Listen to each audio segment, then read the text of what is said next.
Hello, everybody, and welcome to Explaining the Unexplainable. I am Mercedes Lucke Benedict. I'm one of your hosts for tonight. And then we've got the esteemed, incredible Bishop Joshua Sparks, exorcist, Joshua Sparks, with me as our co host here. And not only that, but we have an incredible gentleman here that I just learned why he has the name D.W. Darkwing Lee, which is a really cool name. So I'm going to speed this up a little and let our Bishop Dr. Joshua Sparks give this amazing intro that I know he has. It's an honor to be able to welcome DW here tonight. I've been following his research and his work for many, many, many years. And he's answered a lot of my questions over the years about Bigfoot research because I've been involved in Bigfoot research ever since I was a young man. And I've shared many of my stories through the years on the old message boards. I guess the message boards are still there, DW, on the website. Sorry, I had myself muted. Yeah, Okay. the message boards are still out there. So Powerful information on those message boards. You know, I just want to welcome everybody to Explaining the Unexplainable, the show where mystery meets meaning and where the unknown isn't feared but explored. Hosted by Mercedes Lucke Benedict and myself, produced by our wonderful producer Stan Fikes, and brought to you by the W.E.B.B Radio Network. We take you on a journey through the hidden layers of reality, from legends to living encounters. And, you know, every story has a beginning. And for tonight's guest, it began with a question. What if the stories are true? As a boy in Oklahoma, D.W. Lee witnessed headlines about the Peavine Bigfoot hoax in 1977, just a mile from his home. But instead of brushing it off, he leaned in. And that moment sparked a pursuit that would eventually take him to Folk, Arkansas in 1991. And I added this in there because I know you went on a fishing trip down there, but I like to think that you was on the trail of the legend of Boggy Creek. yeah, that's originally why I really went down there, is I wanted to check it out for myself. So I think I heard you say that several years ago, and that's why I threw that in there. So, you know, what makes some people dismiss the unexplained as folklore, while others dedicate their lives to uncovering it? Could it be that mysteries are invitations or reminders that not everything in our world has been explained away? You know, DW chose to follow the mystery, and in 1977, he founded what became the Mid-America Bigfoot Research Center.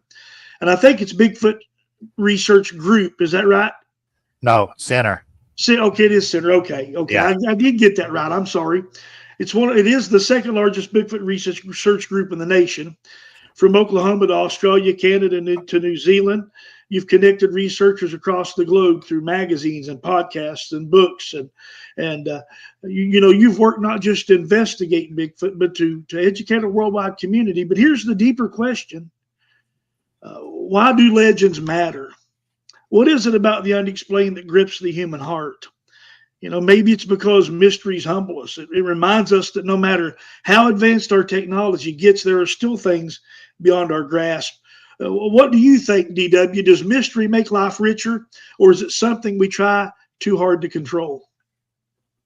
I actually think having mysteries in our lives gives us something to shoot for, to look into and try to either disprove or prove. And the whole Bigfoot question is, do these things live out there in the woods? And I've seen them myself. I know quite a few other researchers who've seen them in the wild. The only thing that has really hampered us now is social media, because everybody gets their 5 minutes of fame by talking about a sighting they had, and the numbers just don't add up. But I'll go into that later on. So, but having mysteries in our life, it gives us something to shoot for, something to keep us occupied. So I think it's a good thing. Plus, they're good. I mean, if you need to solve the mystery, I mean, mysteries like what happened to my family on the land. So, I mean, there's you want us to figure it out. So I'm sure that the quest to find the answers is foremost in your heart, right? To just kind of find out what is happening. Yeah, one of the things, my dad was a firm believer in aliens. He's like, with all these billions of stars out there, we are full of ourselves if we don't believe that there's somebody else out there. But he would not believe in Bigfoot even after I had seen him. And so I was really hoping that I could bring in some real hardcore evidence that he couldn't dispute before he passed away. But one of these days, I'll see him again, and I'll be like, "Look, Dad, here's the evidence." So, You know, from the legend of Boggy Creek to the Spotsville monster right here in Kentucky that attacked a home of families. You know, a family's home. All the encounters that I've ever had, I've never had an encounter where Bigfoot was ever violent or ever growled at me or ever chased me out of the woods. Um, of course, I didn't stick around long enough to find out what they were going to do. I was pretty scared. I mean, initially the shock of it, you know, you're like, oh my God, what in the world am I seeing? The first time I ever saw a UFO, I thought, what on earth? Because we never believed in anything like that. I was raised in a very, very conservative Christian home. My dad never believed in UFOs. And we were standing on the porch during COVID and we saw UFOs, he and my younger son and myself. And since then, we've seen them. You know, just like Bigfoot was something that my uncle Chuck told around the tales of Bigfoot, or he called him Big Ump, was tales he told around the campfire. But he always told me, you know, I'm not joking when I tell you about somebody following me in the woods when I was hunting somebody bigger than me, and he's 6'6", about 285. And you know, he's been in the jungles of Vietnam, and you know, he's seen some scary things. But he talks a lot about, you know, Bigfoot trailing him in the woods, and you know. I want to just touch a little bit. I know we're going to get into it more, but and I want to make sure I say it right. This project, is it Valkyrie or Valkyrie? Valkyrie. Valkyrie. Okay. Yeah. So and let me see if I get this straight. It's UTVs with mounted thermal cameras, thermal drop boxes left in the wilderness. Is that correct? Correct. Drones sweeping the skies with advanced heat detection. I mean, Yeah. this isn't Uncle Chuck's campfire storytelling. No. This is boots on the ground. Oh, Here's wow. actually, yeah, this is actually the thermal drone that we just see if I can open it up here. So, oh, wow. Look at that. Wow. yeah, it has. This actually gives us extended capability. We can pull up to a spot, and if we can't access an area, we just send the drone up with the thermal, and it can fly up to 6 miles away from us, and each battery lasts for 40 minutes. So, I mean, it's a really big benefit to the project. So, I mean, this is have other people done this, you know, in the past, and have they seen anything with this, or have you seen anything yet? Yeah, I've actually over the course of probably the last 10 years using thermals, I've got some pretty good thermal hits. And me and another researcher actually using our thermals 2 weeks apart in the same area actually caught a Bigfoot coming up and looking over a creek bank at us, pretty much at the same location. So I even got the video of a deer walking back behind the Bigfoot, and he's sitting there crouched down watching us, and I guess he didn't want to give away his spot. But then the deer went down the creek bed, turned around and come back, and that's when the Bigfoot, I guess, decided to go make a meal out of him, because he went down into the creek bed and disappeared. So, but yeah, there's a lot of good footage out there from thermal cameras that Bart Catino, he's out in California. He got a good one. Paul Halsey, who's no longer with us, he got one down in Alabama, I believe it was, or Mississippi. And then Mike Green, he's no longer with us. He got what he believes was a juvenile going up and getting a bar of candy on a thermal. So there's some good footage out there. It's just it's really so hit and miss that by putting these thermals on the UTV as we're going down the trail, we've got one going front, one back, and two to the sides. And they're recording video. They don't just take pictures. They're recording video. And we have a screen on the dash of the UTV so we can see what's going on around us. And if we see something, we stop. Then we grab one of these handheld thermals, get out and walk towards it while the thermals in the UTV are recording what's going on as we approach it.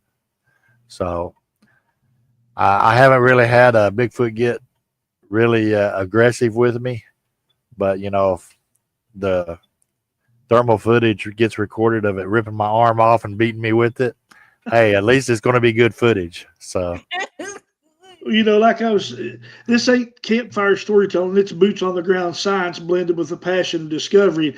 DW, you've always been one of the men out in the forefront, doing your very best to try to prove the reality of the existence of Bigfoot. And that's one thing that's always impressed me about you. You know, you're always striving, and you're welcome. You're always striving and working. You have such a passion. And, you know, we'll have to give out your website and stuff here on the broadcast too. We can put it in the chat so that people can go and check out your work. Because, you know, a friend of mine, John Vaughn, who used to have a website called the East Kentucky Bigfoot Research. That's how I found your website, was through John. And when I made my way to your website all those years ago, I mean, and this is, I'm talking about, you know, I don't know, 20 plus years ago, probably more than that. And you already had so much stuff, I mean, already on that website that it's almost impossible to go through all of it. So, yeah, you know, in my opinion, you've always been on the cutting edge of, and that's why I wanted to get you on here, because, you know, you have so much to give to the Bigfoot community and to the world. The world needs to hear the things that you have discovered, and they need to get behind you. And, you know, that's one of my passions, to try to give people a platform to be able to share their work and to get the recognition and the help. You know, it's hard doing it alone. Yeah. Yeah. My wife gets upset with me on how much money I spend on equipment, but the main reason I've started going more over into letting the technology do the work for me is, while I've been out researching, I broke my ankle and fractured a hip in a four-wheeler accident. And I used to actually run into the bushes after the Bigfoot, trying to get them to spook and, you know, get out to where we can see them better. But since I broke my ankle, I can't go on these trails like I used to. So, okay, let's use the UTVs. We'll get to these locations where I don't have to walk on the trails, but at the same time, with the thermals, you know, we're watching everything around us. And I just, when I started doing the thermal drop boxes, it just kind of evolved from there to the UTV, to doing it with the cameras. And we lucked out that a certain individual in the Bigfoot community that's funded other projects, he contacted me the other day, and if I signed an NDA and basically a gentleman's agreement that he gets to see everything before I put it out for the public, that he would send me this drone to use for the project. And I was like, okay, well, if I get something good, you know, I show it to him and then I can release it to the public. Pretty good bargain. And you know, I haven't got to go try it out. I was going to try to fly it today, but we started getting thunderstorms, and it's like, yeah, I'm not going to put that drone up in this thunderstorm. It might end up in Kentucky. Yeah. So, you might walk out the door and see it go flying by, you know. So I would just But mark it off as another UFO going by. so, but yeah, I really had to step back. That as I got older and injuries started, I was in the military, so I got military injuries. Uh, I've really put my body through a lot of well-used adventures, but I started thinking, how can I do this smarter and not, more labor intensive? And this is what I come up with. So hopefully we get something. If not, my grandson, who one day will actually take over the MABRC, maybe he'll end up getting something with it. But Yeah, I was wondering who your team is. So it's a lot of family team members, or just a large group of people. well, we've got close to 500 members spread across the United States, and we even have them in New Zealand and Australia looking for their version of Bigfoot. I've got my 2 sons and my grandson, who I've actually raised, and then me and my wife, and then we got some family members that go out with us. But for the most part, I got guys that live within 100 miles of me that we all get together and go out researching, and we have expeditions on quite a few occasions through the year. So we we get together. Matter of fact, in 2 weeks at the Arkansas Bigfoot Conference, I'll get to see Larry Parks. He's been a long time member. Just haven't got to see him in 4 or 5 years. So whenever we all get together, it's just like one big family. Even the people that we've never met, if you're in the MABRC, when you show up, it's like you're just long lost family. Come on, let's go hang out. So, Well, I mean, have you ever heard of Lee Hample? He was on. He was in Wisconsin, so I first heard about him from the Briar Railroad Beast, and it was on Small Town Monsters. So I interviewed him a couple of years ago, and oh my God, just fascinating! 10 years of research on his land, and so, but I mean, he had the cameras. What he was picking up was like they would literally. I believe they go through portals. I believe they can travel like that. And he has some documented evidence where they do. They just, it's like you see like a roadkill deer that he would put out because this was starting to happen. Things were starting to happen on his property. And so then he'd have the camera out and then a fog would come and then the deer would be gone and different things like that. So have you ever had that experience where it was something similar to that, or do you feel like that too? That how do they not ever, you know? nah, and- I strictly believe that they're flesh and blood. They Oh, don't have, yeah, they don't have no special abilities because I was with 11 other people when we caught a Bigfoot stepping out of a creek, and we had him pinned behind a tree, and we had our lights on him, and every so often he'd look around trying to see if the lights were off or whatever.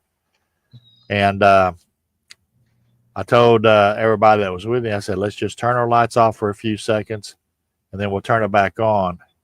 And all you could see is the river reed behind where he was standing was just like this, where he took off. As soon as the lights went off, he took off.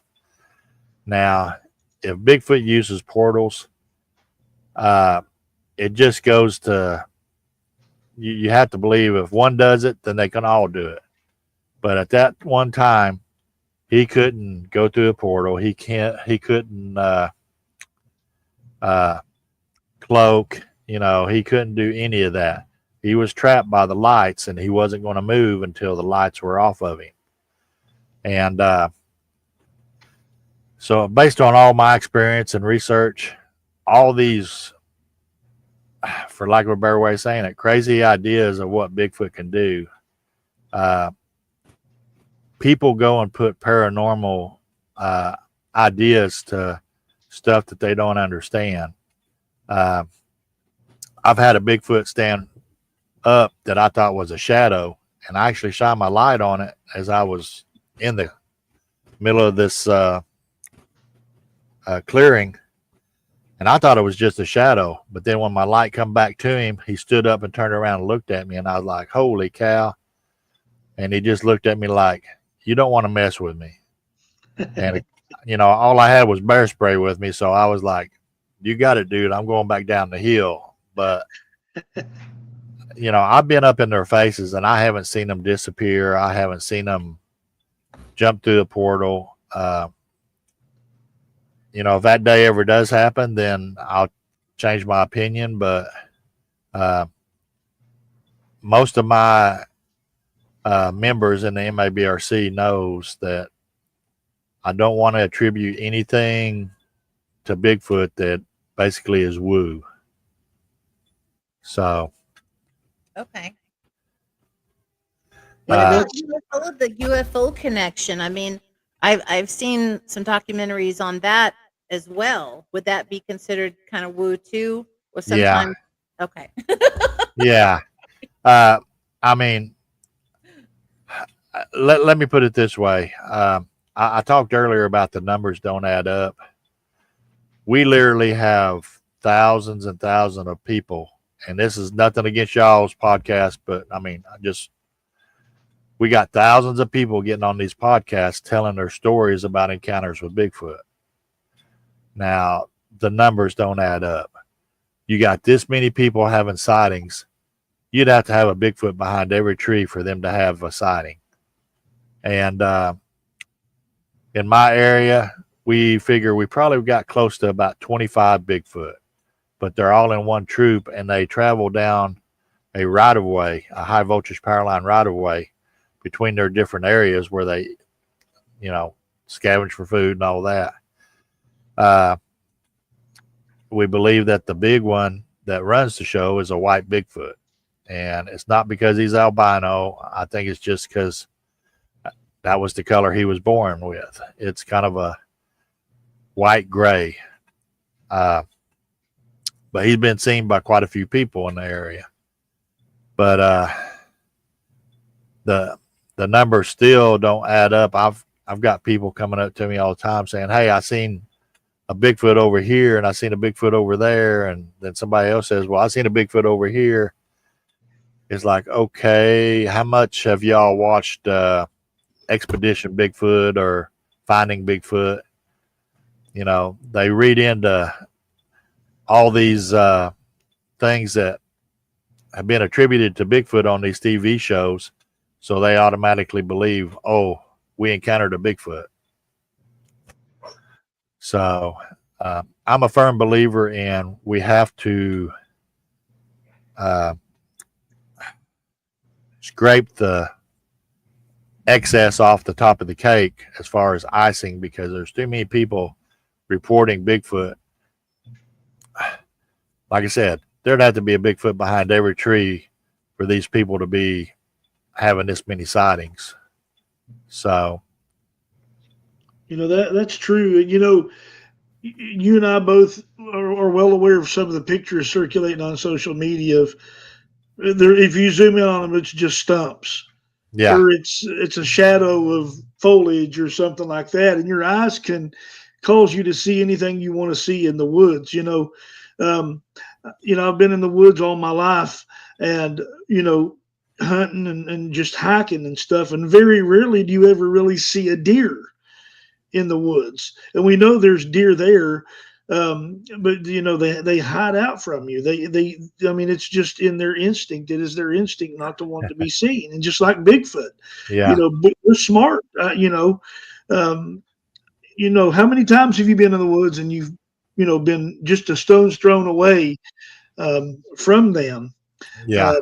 And it's funny. I remember I was preaching a revival down in Petersburg, West Virginia.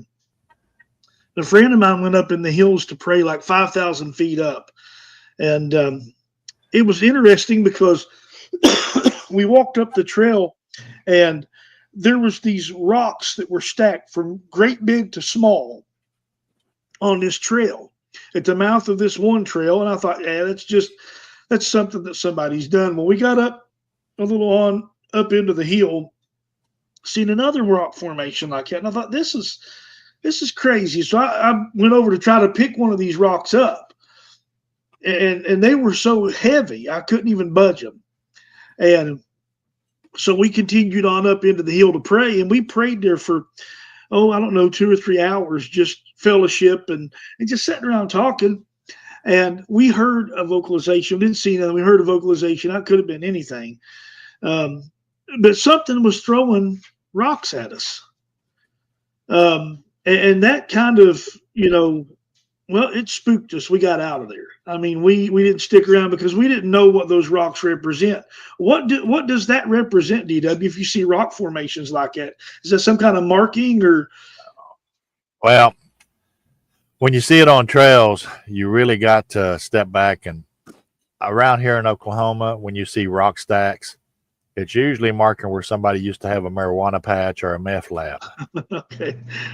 So when it's along trails, I figure it's either hikers marking a spot that they found fascinating.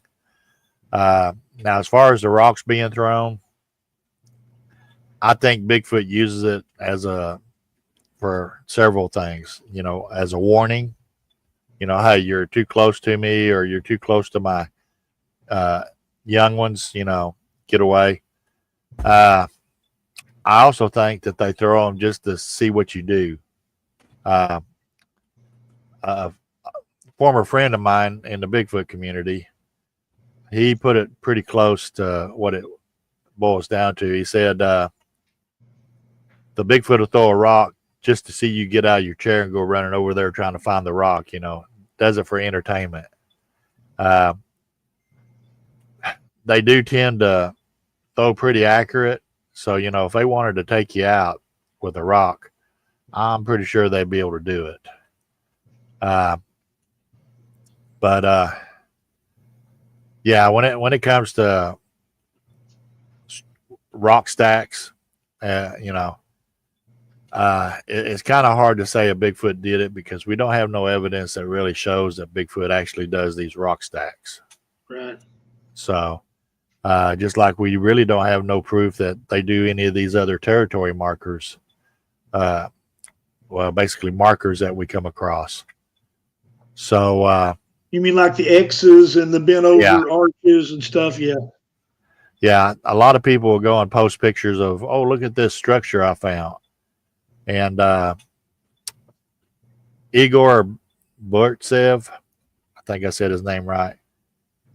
He's a Russian over there that started posting pictures of huts in a park in the middle of Moscow, and was trying to say that it was Bigfoot. And it's like, dude, you may be called a professor over there or a doctor or whatever of hominology, but I can't believe that these structures are in the middle of a park in the middle of Moscow and they're made by Bigfoot. I think they're made by homeless people. So a lot of the times you see these people post, oh, I found this hut. It's big enough for a Bigfoot to crawl under. But where did you find it? Oh, in our city park. No, you found somebody's homeless shelter that they built. And I've been called arrogant because I tell people exactly what the evidence shows. I had a guy send me a real nasty email saying, I want you to listen to my audio, but you're arrogant, you know what? And I'm like, okay, well, I'll listen to it. And I went over and listened, and all I could hear was coyotes and dogs. And he was like, no, there's 10 Bigfoot in there. No, there's no such Bigfoot in there. It's all dogs and coyotes. So, and it's not that I'm trying to put anybody's evidence down. It's like we've got so many people throwing stuff out there that's just garbage. And they rely on TV shows. Oh, mountain monsters, they heard this, they heard that. well, that's just for entertainment value only, because if those guys actually had loaded weapons, they would have killed each other by now. That's true. Uh, Buck, Buck, the little fat one, he falls down all the time, and it's like his gun hasn't went off yet.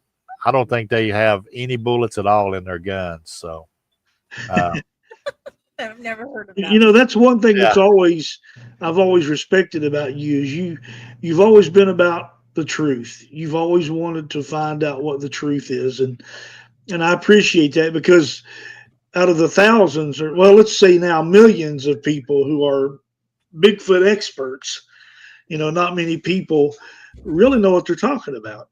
I mean, they talk about a whole lot of stuff, and I always say it like this: it's kind of like they got diarrhea of the mouth. A lot comes out, but ain't no substance to it. So yeah, don't mean to be so graphic, but and you've been about that your whole career as an investigator, about proving what's true, and if it's not true, then say it. And I think yeah, that's what we need. I mean, we really need that. yeah. I did a presentation about 7 years ago, and I got Willy Wonka on there, and where he's saying basically he don't sugarcoat anything. And I said, that's why I make a lot of people mad, because I don't sugarcoat it. You got all these celebrities from these TV shows, and heaven forbid, not saying anything bad about Dr. Meldrum, but he won't tell you, straight up on stuff. He sugarcoats stuff because he don't want to make his uh, audience and fans mad. Me, I really don't care if I got fans or not. If you show me garbage evidence, I want to tell you it's garbage evidence. And I mean, there's some evidence that I've brought in that I've had to send over to Rebellistic. He's our audio guru of the group. I'll be like, you know, what's this? I'm thinking it's this, but I need your opinion. And he'll go through it with a fine tooth comb and come back and say, nope, that was a armadillo going through there. Well, crap. Uh, but I don't throw it out there and tell everybody, hey, it's Bigfoot. Uh, we've had a dozen armadillos come across a ridge line on us one night while we were trying to cross a river, and it did sound like I heard a Bigfoot coming down the hill at us. So we got the thermal out and we started scanning, and there's almost a dozen armadillos going across that hill. If we didn't have a thermal, we would have thought that there was a whole troop of Bigfoot up there coming at us. And that's the same thing for a lot of people. They hear all these noises out there and they just assume it's Bigfoot. But they also got to realize, hey, there's a lot of other animals out there that makes more noise than Bigfoot will. So, Why do That's you true. suppose no one's ever caught one? well, Officially. we used to tell a gentleman that had them on his property, and we knew they was there because we had encounters and we was trying to collect evidence. He said he was going to shoot one, and we told him, well, when you shoot it, you better pull your truck over it, because the others that are going to be there with it are going to try to take the body. Now, I don't think anybody will ever capture one unless it's really wounded real bad. And even then, most of the time, Bigfoot are not alone. They'll travel 2 or 3. You'll get the lone rogue every now and then. But I just don't see anybody actually capturing one like you would see on Wild Kingdom. They go out and capture these animals and stuff. It's basically going to end up being a logging truck's going to run over one, and they'll manage to get it out before the others try to take it. I hope no one ever catches one. Well, Me too. Because you know what they'll do? They'll study it. No, I mean, and No, they'll. we know what they're gonna do. They did. That was just what everybody did to Godzilla. Not Godzilla, but yeah, King Kong. yeah, well, uh, Put it on display. of course, Joshua can tell you we've got policies and procedures in the MABRC. If we do come across a body, and it does sound horrible to do, but we would take certain body parts because, you find one out in the middle of the woods, you're not going to be able to take the whole carcass. But we got policies that says, you take fingers, you take toes, hair samples, pictures. Yeah, it sounds bloody, but at least when you bring it in, you've got the proof. And you don't want to have it all in one sack or whatever. You want to split it up. So, not saying that I'm a conspiracy theorist, but if Uncle Sam comes in and tries to take the evidence, you've got it spread out. So, Absolutely. yeah. And I think they would come in and try to do that. I'll be the conspiracy theorist. They would try to come in and take your evidence, just like, years ago, I remember the conversation between a very popular Bigfoot researcher from a very big organization, and DW, you know what organization I'm talking about. And this person had taken pictures. Well, that person wanted that individual to send them the negatives, and that being the case, someone encouraged that person not to send the negatives because they'd never Yeah. see them again. Yeah. So I don't want to mention any names, but Yeah. I think DW knows exactly what I'm talking about. Yeah. So Well, see, that is one of the things about one of the UTVs we have. It is actually set up. The guy we bought it from was using it for deer hunting, and so his winch goes over a little pulley on the front of the UTV, goes up over the crash bar onto another pulley, and then goes out back behind the side by side so he could pull his deer up into the bed of the side by side when he recovered them. So we left that intact because if we come across a Bigfoot carcass out there, you can't take the whole thing, but maybe take a leg or something that will actually prove, something's out there. And like I said, I know that sounds gory, but if we're going to prove these things exist, then it's going to take, basically a body to do it. yeah, So, you're right. And I was thinking about something as we was talking. Every lifelong journey starts with a spark, and for you, it was a boyhood encounter. Not a sighting, but a headline. And yeah. most kids would have shrugged it off as a hoax, but you leaned in instead of walking away. And what was it about the Peavine Bigfoot hoax back in 1977 that stayed with you and eventually pushed you toward a life of research instead of skepticism? Well, when it all happened, there was basically 100-acre strip of woods between me and the house where this supposedly happened. And I knew some of the people that lived over there, and they were telling me that they did have activity, but they didn't think that this kid got attacked. And when the hair come back and said that it was mule hair, it's like, okay, it was a hoax.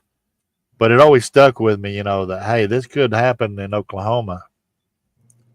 And about 2005, I believe it was, Jim Whitehead of the group, Big Jim, he actually talked to some of the Bigfoot researchers that come in and investigated that sighting. And they told him that, yeah, what had happened was when they come in and investigated, the kid that said that he got attacked finally fessed up and said, well, his friend and his family down the road was actually having Bigfoot coming up on the property and, doing things. So he just took their story and just turned it into something so he could get his 15 minutes of fame. Oh. And So that was a big shocker, to actually have that confirmed. Yeah, the kid told the story as a hoax, to get us 15 minutes of fame, but there was actually a true basis to it. So uh, we've been trying to work on getting those research groups data files that they've got. It's just after 50 years, basically, most of their stuff is, been in storage and, got trashed and all that. But to find out about that was just real eye opening. Because when all that was going on, I had a moped and I worked for my dad at his gas station. And one night while all this was going on, the moped would only go about 15 miles an hour. And that was even when you were pedaling the pedals. So he said, The good okay, old days. you ride your moped home. And yeah, and it was after dark. So I'm going down this long dirt road and the trees were overlapped. And I just got through seeing the $6 million man where Bigfoot clocked it doing 60 miles an hour. So here I am as a kid, and I'm thinking, this moped only does 15 miles an hour. And I'm looking around and I'm getting nervous and I'm trying to pedal faster. And when I finally got home, I think I probably had about 6 heart attacks just because a deer would jump out in front of me and scare the daylights out of me. But, it really put an impression on me that even though it turned out to be a hoax, that left a real big impression that, hey, I really would like to find out more about Bigfoot. And then in 91, I went down to Falk after seeing Legend of Boggy Creek, and we poked around down there, stayed about 3 days. And then when I come back, I started hearing stories about around my hometown of sightings. And I believe it was in 97 when I actually seen my first Bigfoot. And he popped up over a bank and I saw him with the night scope. And at first I was like, did I just see what I thought I saw? And it lowered itself back down, moved over a couple feet and popped back up, and I seen him again.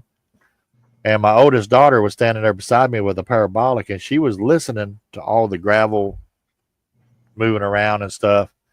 And when it lowered itself down a second time, it took off running down through the creek, and she could hear it. And so after that, I was really hooked. I mean, when you see your first one, it's like, I got to go see some more, But that trip to Folk, Arkansas, it shaped your perspective on Bigfoot, and it kind of pushed you deeper into the field work that's become your life work. And you answered a lot of questions that I had when I was first interested in Bigfoot and research. And when I found your website, when John led me to your website, I thought, holy smokes. I mean, this is serious. This isn't, a little website that you find like a little sideshow on the side of the road. These guys actually know their stuff. Mercedes, I didn't mean to cut you off. Go ahead, Oh dear. no, we got a question from Mac, and he says, so when you Bigfoot hunt, do you use high quality cameras that are 4K or HD cameras that is 1080p or 720p? He's the expert at cameras, obviously. okay. He's my son. Okay. So when we started doing research, the quality of the cameras were like 480p. I mean, they were horrible. But we've advanced now to where basically everything is 4K or better. The drone itself is got and I'm not sure how that figures out on 4K or whatever, but it's got 11 million pixels on the actual camera itself. Wow. So the level of detail on the cameras, I always go with the highest quality cameras that I can. I've got a GoPro here that is 4K, and we actually have a mount on the front of the UTV, so it's always recording everything in front of us as we're going down the trail. And I'd rather have 4K or better on our video. So, Well, the MABRC, in my estimation, has changed the way Bigfoot research is done or should be done. Anybody that does credible research needs to listen to the things you have to say. And I learned how to, through what I learned from your website and over the years, I have learned how to differentiate or discern between who's credible and who isn't. And it's awful because, just like in what I do as an exorcist, there's so many people that claim, Right. to be doing what we do, and they don't. They don't have the training. They don't have, and they don't approach it the way we do. We do an assessment. We don't just go in and throw water on people and cast the devil out of people because, yeah, most of the time it's psychological or it's something that's happens because of addiction or trauma that's happened in people's lives. So just like with your research, you know, you've educated a lot of people. And like you said, you've made some people upset, but that's okay.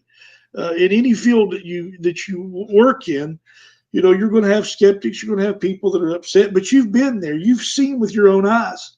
yeah, You've experienced these things, and your research that's not only verifiable, it's to me it's important. I believe that the Bigfoot community, needs to take note of the things that you have given to the Bigfoot research community.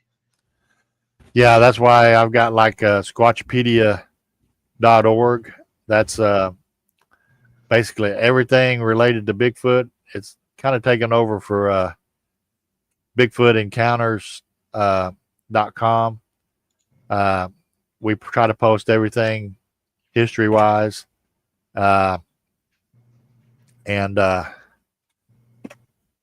we try to put all the information we can out there, even how to start basic research. Use a spool of thread, use a BB gun or a paintball gun. If you see a shadow while you're standing in the woods, don't go into full blown Rambo mode, but just take your pistol, your little air pistol, and shoot a BB at it. And if it moves, then there's a creature standing there.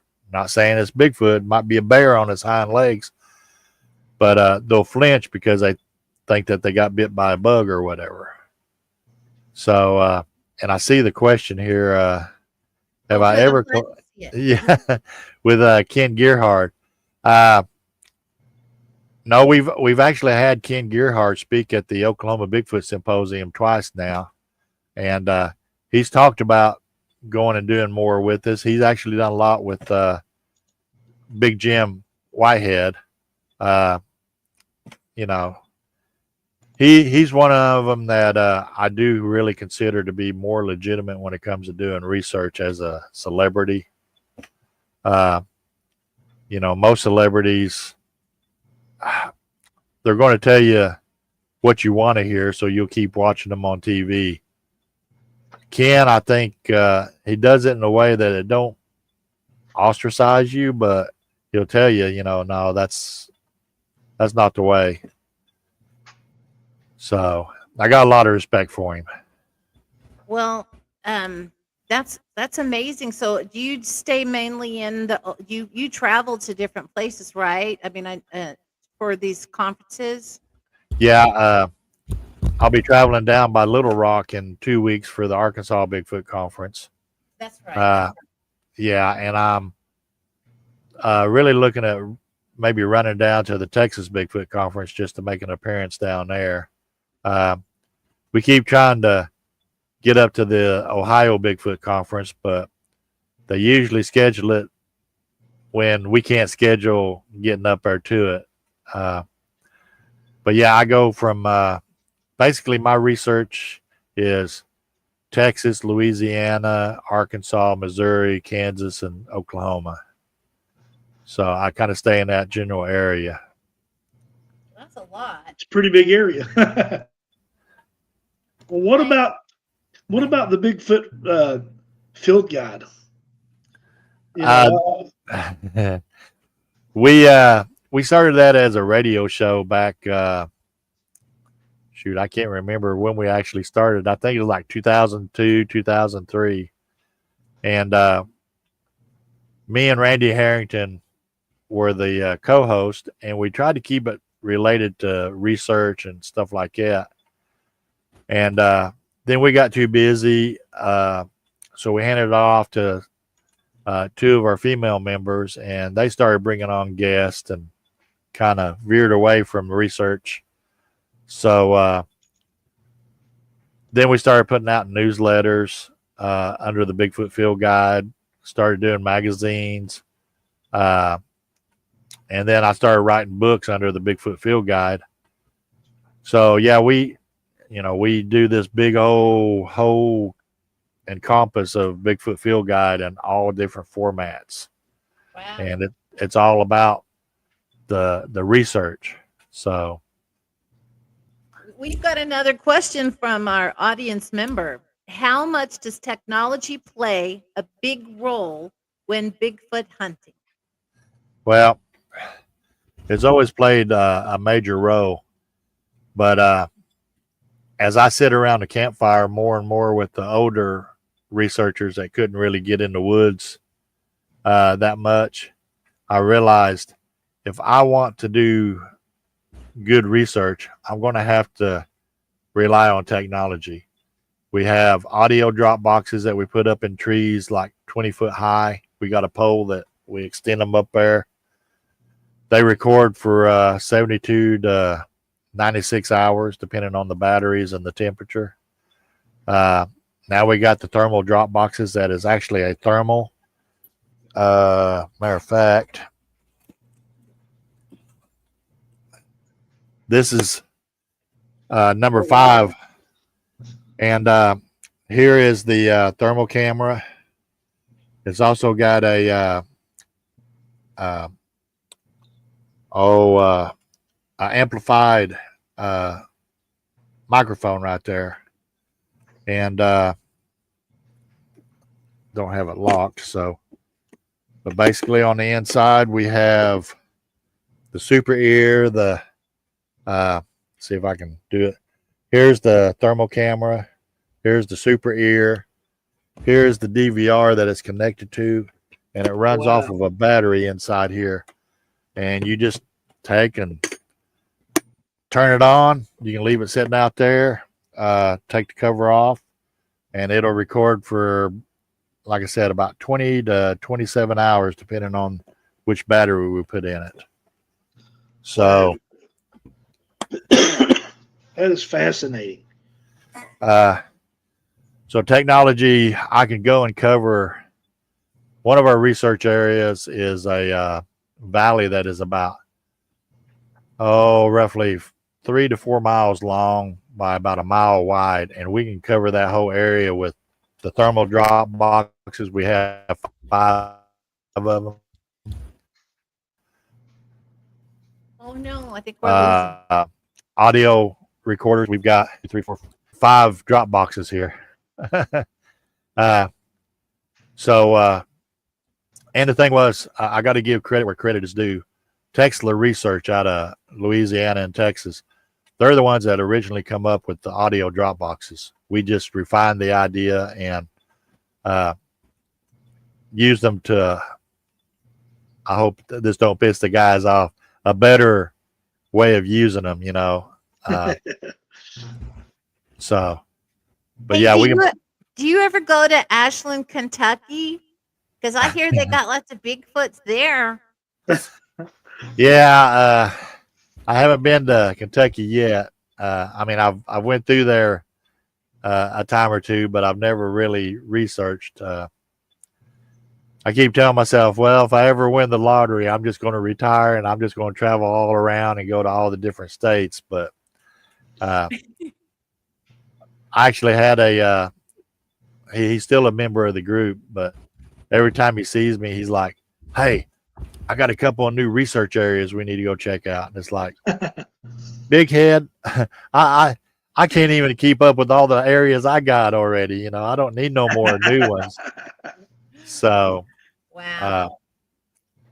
one thing that we would like to do eventually is the troop that we've been researching now for probably since about 2003. They got 4 main areas that they basically inhabit, and I wish I could figure out their time span on, you know, how long they spend here and when they move here. That way we could move with them. But I think once I did that, they would probably change their timing, because crap, you know, there's that big old fat boy again. You know, he following us around. You know, he got to figure it out. So, Well, they might, you know, I mean, they may do that, or they may, you know, I mean, it's not uncommon for if they're like if they are like Gigantopithecus or some kind of North American great ape. You know how people go and stand among the apes in Africa, and the apes kind of do their thing around them. You know, maybe there'll come a day, and if anybody could do it, it'd be DW. That's how I feel. I mean, you know, yeah, you've spent decades chasing the unknown, building teams, educating the world, and now you're pushing technology to its limits. But you know, every explorer still has a horizon ahead.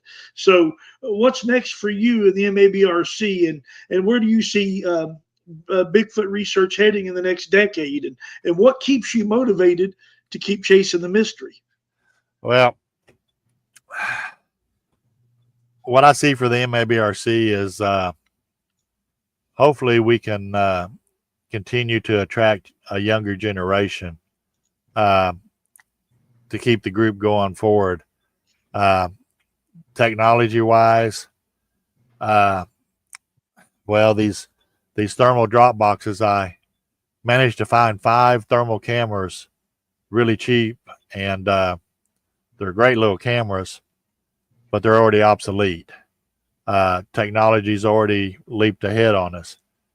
My goal is to try to identify technology in the future that'll help us. AI is one of those. We're looking at, and we're working with Stephen James down in Texas to do artificial intelligence on audio recordings to, you know, figure out how many of a certain species of animal is actually in an area. And it's something that the government is trying to work with as far as wildlife management. We're trying to move that over and to use it for Bigfoot research. So I'm always on the lookout for new technology. How can we use it? When I started Project Valkyrie, it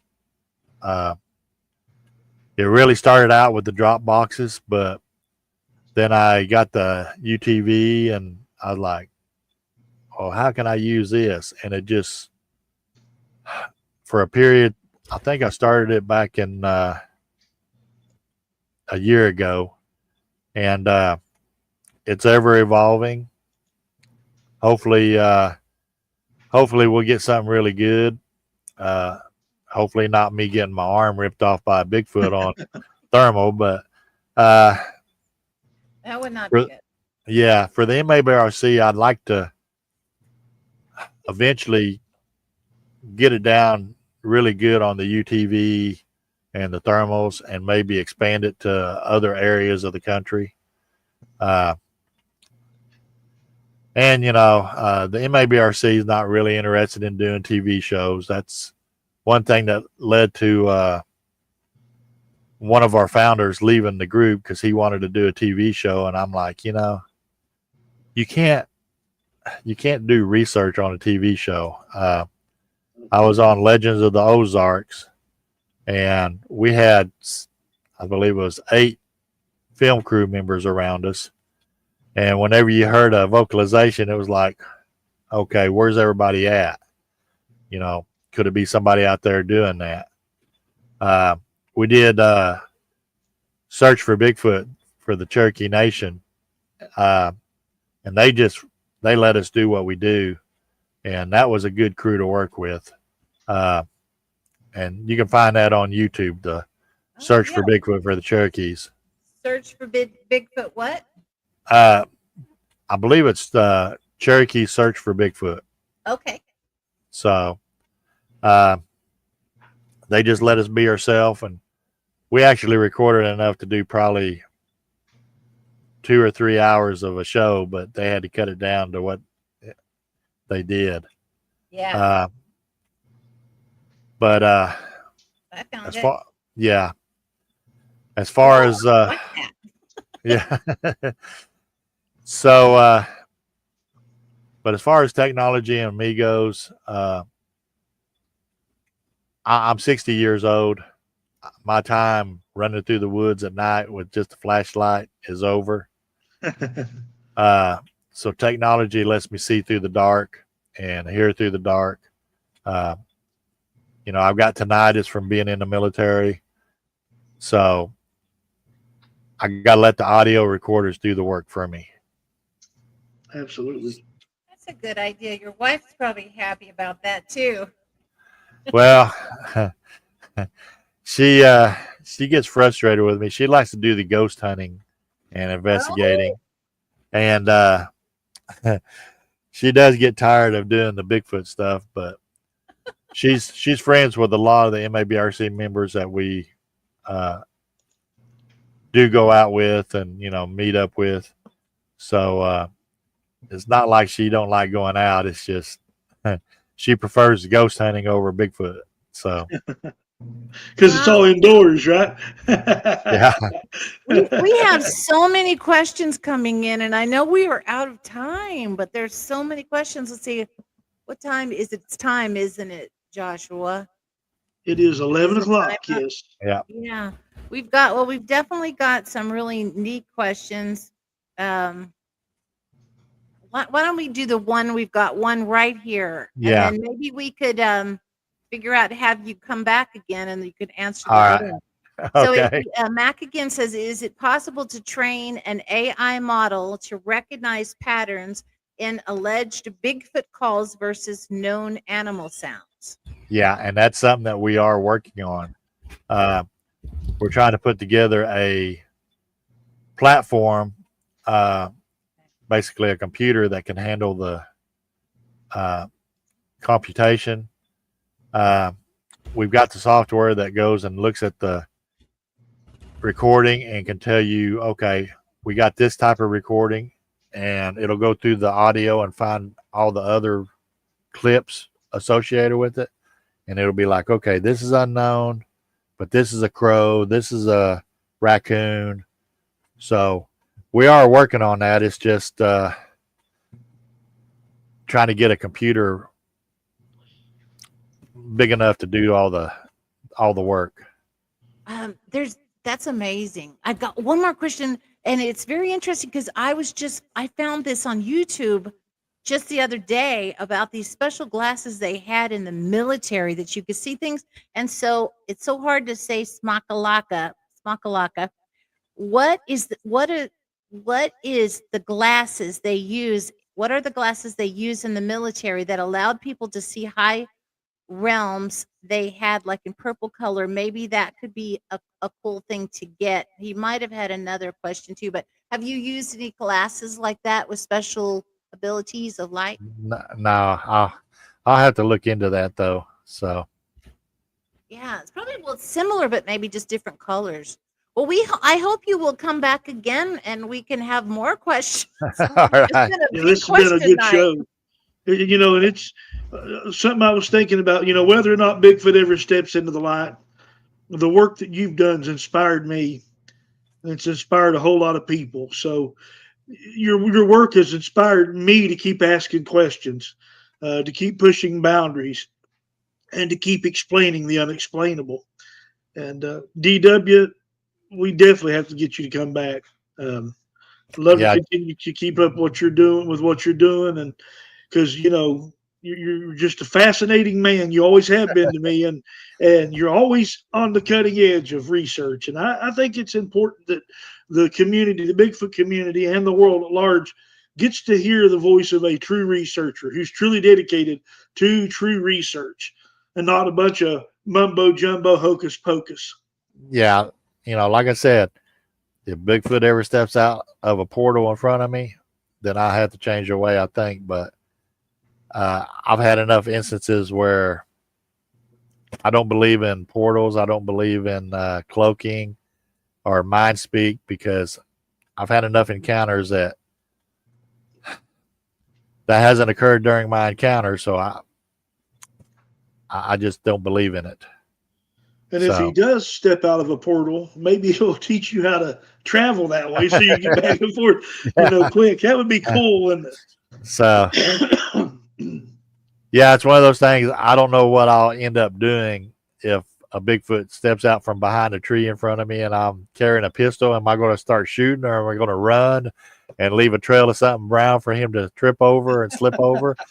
I've had encounters, but you never know how you're going to react until the actual encounter happens. So,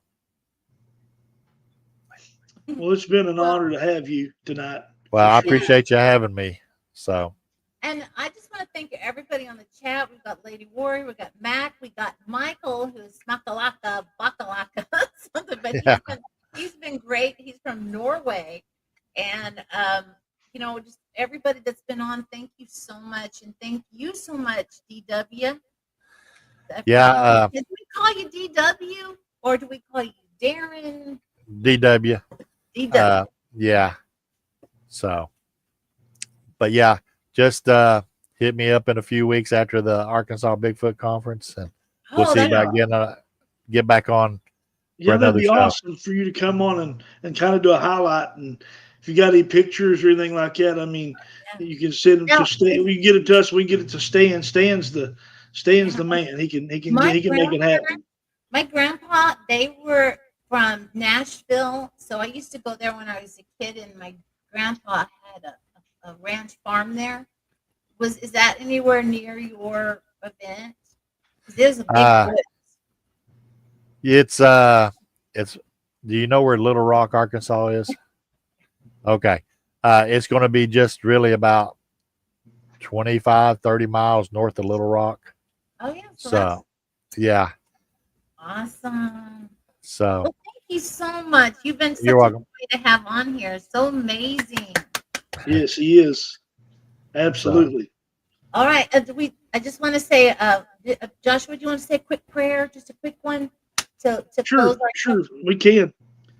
Our gracious Father, we thank you for your many blessings. We thank you, God, for allowing us to have our friend DW on tonight. I pray a special blessing for him and his family, his wife, his children, his grandchildren, and God, for his research that he does, that you'd continue to bless him and open doors, that he might be able to continue his work that he's dedicated his life to. And we just pray, God, for all of our listeners, that you be with them in a mighty way.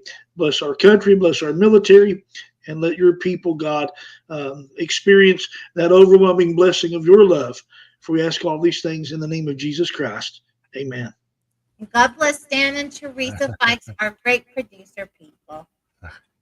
Don't forget to watch the Unseen Realm every Saturday at 3 p.m. Pacific Standard Time, 6 p.m. Eastern Standard Time, with Archbishop Ronald Bell Enright, and we've got Bishop Joshua Sparks, Dr. Adrian Finkelstein, Dr. Reverend Glenn Galtier. Is there anybody else? Me and Des. Yeah. So be sure to check that out, everybody, and thank you. God bless you all. Have a wonderful night. Take care, DW. You too.